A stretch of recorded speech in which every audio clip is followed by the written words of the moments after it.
Pemirsa, ada hal menarik dalam pernikahan putra sulung Presiden Joko Widodo yaitu Gibran Rakabuming Raka dengan selfie Ananda pekan depan. Para tamu undangan akan dibawa dengan becak. Selain itu, para awak media juga akan disiapkan seragam khusus untuk peliputan. Informasi terkini atau selengkapnya kita akan bergabung dengan Putri Nurul Ilmi dari Solo, Jawa Tengah. Putri, sejauh ini persiapan becak yang akan digunakan sebagai media transportasi nanti dalam pernikahan Gibran dan selfie, bagaimana persiapannya? Wahyu, pada pernikahan putra pertama Presiden Republik Indonesia Joko Widodo yakni Gibran Rakabuming Raka dengan selfie Ananda, beca akan digunakan dalam mengangkut para undangan dari dua lokasi parkir, yakni yang berada di Lapangan Sumber dan Lapangan Banyu Anyar yang berjarak sekitar 1 km menuju ke gedung resepsi yang berada di Gedung Sababwana. Ada sekitar 200 unit beca yang disewa oleh Gibran dan juga selfie dari 19 pangkalan beca yang ada di kota Solo. Nantinya ke 200 pengemudi beca ini akan dibayar sekitar 200.000 dan akan menggunakan pakaian khas kota Solo yakni seragam lurik serta juga blangkon. Ke 200 pengemudi ini juga akan berlokasi di Lapangan Banyu Anyar dan juga Lapangan Sumber. Pakaian penggunaan dari beca sendiri dipilih karena beca merupakan kendaraan khas kota Solo dan juga ramah lingkungan. Salah seorang pengemudi beca yakni Sardi Ahmad mengatakan kesenangannya karena bisa ikut berpartisipasi dalam pernikahan selfie dan Gibran dan mengatakan akan mempersiapkan becanya sebaik mungkin. Berikut kutipan wawancara kami dengan Sardi Ahmad, salah seorang pengemudi yang akan ikut berpartisipasi dalam pernikahan selfie dan Gibran. Dari Pemkot kan tidak menyediakan untuk perbaikan atau untuk pengecekan dan sebagainya. Kita akan tetap mengadakan bahwa beca itu tetap beca yang bagus atau yang baik. Maksud saya komplit, tidak mengecewakan nanti penumpang nanti. Wahyu. Ya, Putri, sementara untuk media atau wartawan yang nanti akan meliput acara resepsi Gibran dan selfie, bagaimana persiapannya? Kabarnya juga ada persiapan khusus dengan baju dan lain-lain khusus untuk wartawan. Ya Wahyu, kalau tadi mengenai beca untuk para tamu, ini ada seragam batik khusus yang diberikan kepada para awak media. Para awak media yang akan meliput di kawasan Gedung Sababwana ini diberikan seragam batik oleh Gibran dan selfie. Ada sekitar 200 buah seragam yang diberikan kepada para awak media baik cetak, elektronik maupun online. Dan seragam batik yang bermotif parang dengan warna coklat ini sudah dibagikan kepada para awak media sejak tanggal 30 Mei 2015 lalu di kantor Media Center pernikahan selfie dan Gibran yang berada di Jalan Letjen Suprapto nomor 93 tidak jauh dari Gedung Sababwana. Nantinya para awak media ini akan memakai seragam batik saat berada di lokasi gedung pernikahan yakni di Gedung Sababwana atau ring 1 dari pernikahan resepsi dari selfie dan Gibran berlangsung. Tidak hanya penggunaan seragam batik juga, tapi para awak media juga akan menggunakan ID card atau tanda pengenal saat berada di kawasan Gedung Sababwana. Ini dikarenakan agar para awak media saat meliput terlihat rapi dan juga lebih terkoordinir. Wahyu. Pemirsa, di setiap akhir pekan, redaksi Jurnal Pagi menghadirkan berita satu view mengulas mengenai isu-isu terhangat sepanjang sepekan terakhir dari sudut pandang media massa nasional. Kita akan membahas mengenai istilah sementara Partai Golkar, ijazah palsu pejabat dan juga bentrok TNI Angkatan Udara dan Kopassus. Ini merupakan pilihan isu redaksi Jurnal Pagi dan kini telah hadir Wakil Pimpinan Redaksi Indopos Volber Sialagan. Selamat pagi, Bang Volber. Kita lihat di sini kalau kita lihat sudut pandang dari istilah sendiri ya. Istilah sendiri menimbulkan ekses ya atau polemik baru begitu terkait siapa yang akan mendaftarkan dari pimpinan daerah begitu pada Pilkada 2015. Ya, sebenarnya Partai Golkar ini sebenarnya sedang dikejar oleh waktu. Karena Di satu sisi mereka harus menyelesaikan konflik internal mereka, dualisme kepengurusan, tapi di sisi lain mereka juga harus dikejar waktu untuk mengikuti pilkada yang akan segera beri depan mata. Betul. Nah, dualisme kepengurusan ini harus segera diselesaikan karena KPU tidak mau ikut larut dalam konflik itu, sementara KPU sendiri hanya berdasar pada SK Kementerian Hukum dan HAM yang paling terakhir. Baik. Ya, jadi artinya kubu Agung Laksono begitu ya, dari SK Kemenkumham tersebut begitu. Tapi yang menjadi masalah adalah putusan PT UN dan Pengadilan Negeri Jakarta Utara sudah membatalkan SK dari Kementerian Hukum itu. Artinya Kementerian Hukum harus membuat SK baru. Apakah nanti SK-nya memilih kubu Ical atau bagaimana, kita tidak tahu. Tapi yang pasti bola panas ada di Kementerian Hukum dan HAM.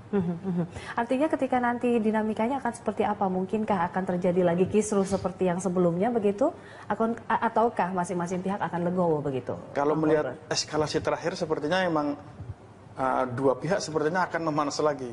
Kemarin sudah islah di rumahnya Wapres. Kala sudah ada islah, ada 4 poin yang saya kira cukup bagus ya, 1 sampai 3. Hanya yang nomor 4 itu yang mungkin masih menjadi masalah ketika siapa yang nanti berhak menandatangani pencalonan kepala daerah itu adalah yang disetujui oleh KPU. Ini yang menjadi masalah, dan masalah itulah yang kemudian menjadi membesar ketika PT UN ternyata membatalkan SK Kementerian Hukum dan HAM. Itu artinya adalah masih ada masalah lagi yang harus diselesaikan. Sementara kubu Ical sendiri mengatakan jika ada putusan itu sudah keluar, artinya dia yang sah, kan begitu. Betul. Nah, di sisi lain kubu dari Agung masih mengatakan bahwa kita yang terakhir memegang SK Kementerian Hukum dan HAM. Dua-duanya merasa benar, dua-dua merasa yang paling berhak. Nah, itu nanti bagaimana? Nah, disinilah peran dari Kementerian Hukum, maksudnya Menteri Hukum dan HAM sebagai tanda kutip itu bapak asuhnya para partai-partai.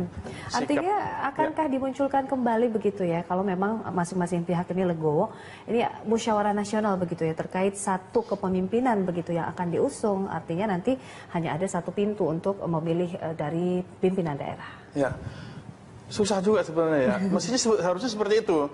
Seharusnya mereka sebenarnya dalam poin pertama sudah ada dalam perjanjian itu bahwa mengutamakan kepentingan partai, khususnya nanti menjelang Pilkada serentak 2015 ini.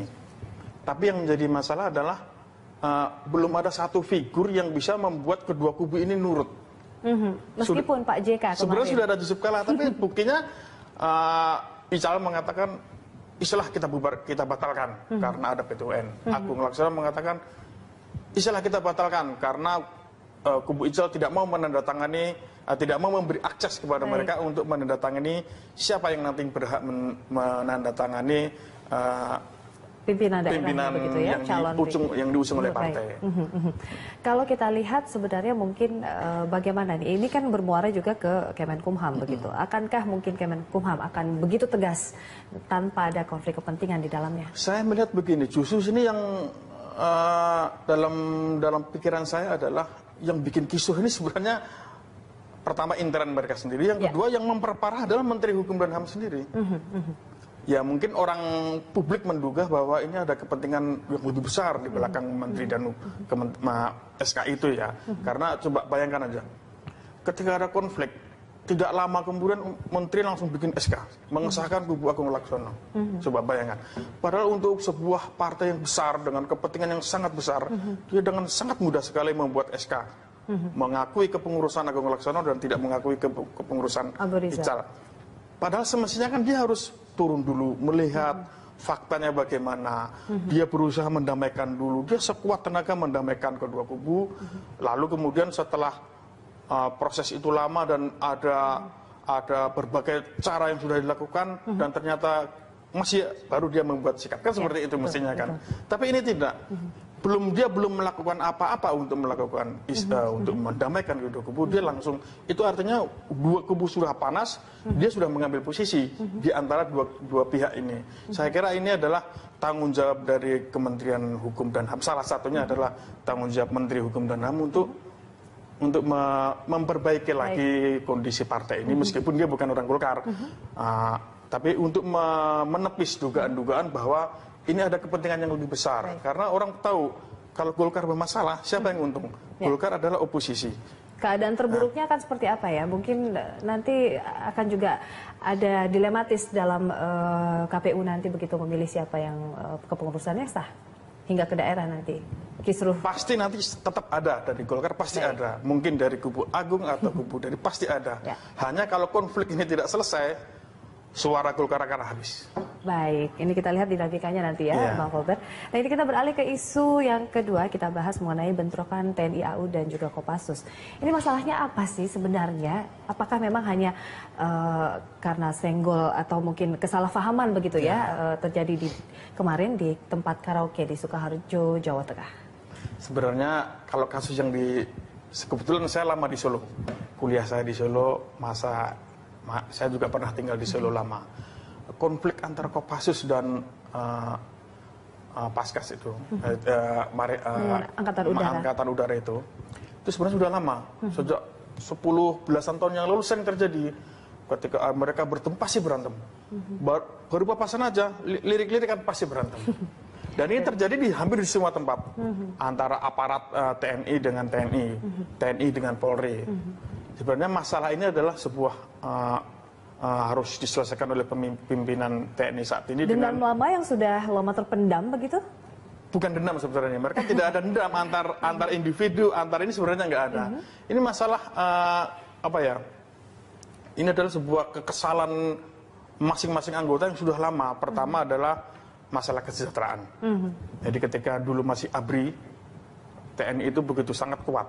Mereka bisa dalam berbagai faktor mereka bisa masuk dalam sektor ekonomi, sosial, politik dengan fungsinya macam-macam mereka. Tapi ketika dipisah menjadi TNI aja dan kembali ke barak, disuruh profesional lagi, tidak boleh berpolitik, tidak boleh berbisnis, habislah semua. Nah, yang bermasalah di sini adalah level-level menengah ke bawah dengan gaji yang pas-pasan, tidak boleh sahabat sana, tidak bersahabat sini, begitu kan? Artinya ditambah dengan kecemburuan melihat sejawat mereka di Polri, mereka melihat pangkatnya sama tapi wah beda banget nih kesejahteraannya. Artinya adalah kecemburuan, kemudian faktor-faktor yang sudah lama itu terjadi itu membuat sedikit aja ada pemicu mereka akan marah, sedikit aja, baik itu dari antara mereka sendiri, dari arah orang lain, mereka akan marah. Kemudian di sisi lain adalah Menteri Pertahanan kemarin mengatakan begini, dia menyendiri Panglima TNI. Panglima TNI dikatakan dia terlalu sibuk. Dia terlalu sibuk sehingga kurang dekat dengan anggotanya. Itulah yang terjadi. Tapi menjadi pertanyaan besar ya, ada apa atau apa yang terjadi di tempat hiburan malam? Apakah mereka memang hanya sekedar melepaskan rasa stres atau mungkin menjadi backing dari salah satu atau lokasi di tempat mereka bertikai begitu? Itu pertanyaan yang mungkin. Ya, itu memang sudah bukan rahasia umum bahwa penjaga-penjaga di banyak-banyak tempat hiburan malam, tempat bisnis sekalipun, termasuk pembisnis pribadi pun banyak yang dikawal, dijaga oleh anggota TNI. Itu adalah mungkin ya semacam seperti saya katakan tadi, sabetan mereka untuk menambah setoran ke rumah gitu. Kira-kira seperti itu. Jadi kita masih akan membahas perbincangan lain dengan topik lainnya di Bang Volbert di segmen berikutnya. Kami akan kembali, tetaplah di Berita 1.